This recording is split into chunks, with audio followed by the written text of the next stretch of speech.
Je dis pas que ce film m'a donné le goût d'acheter une figurine de He-Man, mais ce film m'a donné le goût d'acheter une figurine de He-Man.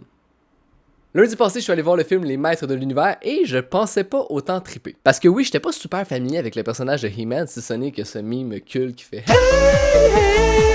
Bref, j'arrivais là avec autant de savoir préalable que de tissu sur le body de notre protagoniste et ça l'a juste pris les 2h21 du film pour que je sois un fan converti. Dans l'histoire, on apprend les origines de Musclor, oui, c'est le nom de He-Man au Québec, je vous jure, et surtout comment il réussit à sauver sa planète natale, Eternia. Les Maîtres de l'Univers, il réussit le pari complexe de nous transmettre tout le lore de façon concrète et efficace, mais tout en gardant les scènes de divertissement et d'action à l'avant-plan. En gros, t'as pas l'impression de regarder un prologue qui te pitch de l'information pour que tu puisses comprendre les 32 autres films qui s'en viennent. Une pensée pour Dune 1. C'est un film qui exemplifie parfaitement ce qu'on appelle la rule of cool. Dans le sens, est-ce que c'est vraiment nécessaire de faire des scènes de combat over chorégraphiées puis de mettre du power metal par-dessus en bande sonore? Non. Mais est-ce que c'est vraiment cool à regarder?